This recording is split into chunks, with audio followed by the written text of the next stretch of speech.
kawan-kawan dari Papua yang datang hari ini.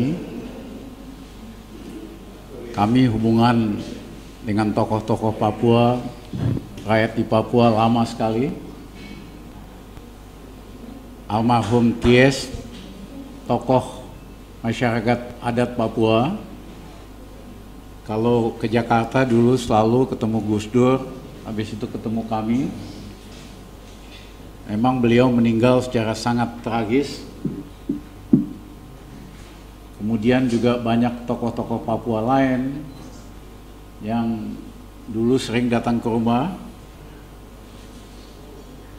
Karena kami merasa sejarah Indonesia nggak bisa dilepaskan dari teman-teman di Papua. Banyak tokoh-tokoh pergerakan kemerdekaan Indonesia itu dibuang ke Bovendigul, meninggal yang banyak sekali di situ. Jadi sejarah kemerdekaan Indonesia tidak bisa dipisahkan dengan Papua. Nah, banyak ketidakadilan di Papua dan setiap ada kesempatan kami mencoba memperjuangkannya. 16 tahun yang lalu pada saat saya Menko Perekonomian, kami panggil bos Freeport, James Moffett dari Amerika untuk datang ke Jakarta. Kami ingin Freeport membayar royalti yang fair, karena selama ini hanya bayar royalti sekitar 1%, 2% untuk emas dan perak. Padahal di negara lain perusahaan pertambangan bayar 6-7% royalti. Yang kedua, Freeport membuang limbah galian itu di Sungai Amunghe, sehingga sungainya nyaris tertutup, ikannya mati, penduduk di situ dampak lingkungannya rusak. Yang ketiga, Freeport hanya ambil tanahnya, diekspor keluar, nggak diproses, nggak dibikin industri di situ, tidak menciptakan lapangan pekerjaan. Padahal Freeport mampu membangun smelter dan sebagainya. Nah, pada waktu itu pemilik terbesar dan CEO dari Freeport, Jim Moffett, setuju terhadap permintaan kami itu, termasuk dia mengatakan dia akan membayar kompensasi 3 miliar dolar 16 tahun yang lalu dan setuju negosiasi royalti dan sebagainya.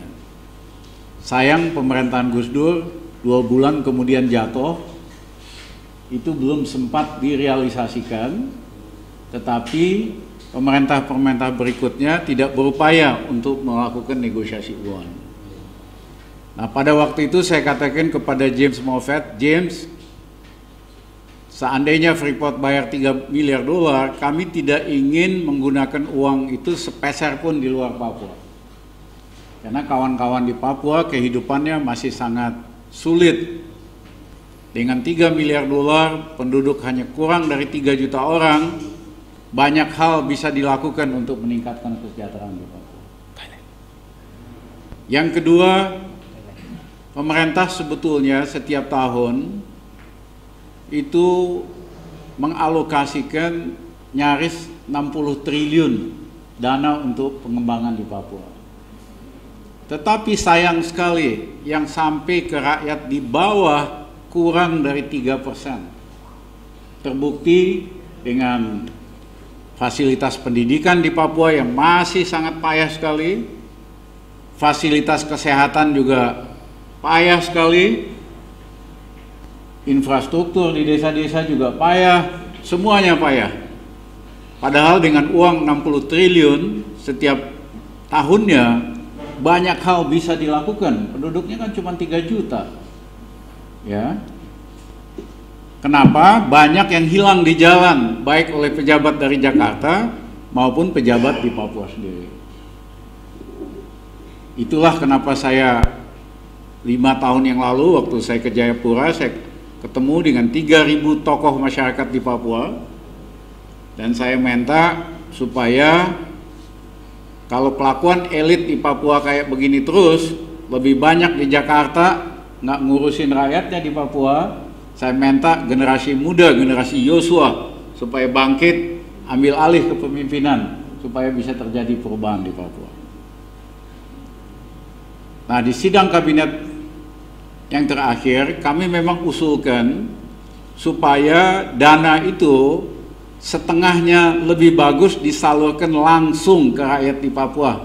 Kasih ATM aja supaya nggak dicolong di jalan. Tetapi saya minta ATM-nya yang pegang hanya ibu-ibu doang, mama-mama doang. Karena kalau dikasih sama teman-teman laki-laki, kebanyakan dipakai minum, pakai ngawur-ngawur. Tapi kalau dipegang sama mama-mama di Papua, saya yakin kesejahteraan keluarga di Papua akan lebih baik.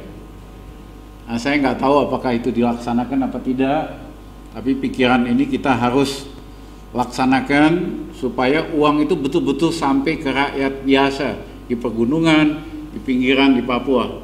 Ya, jangan hilang ditelan oleh para pejabat Jakarta maupun elit di Papua.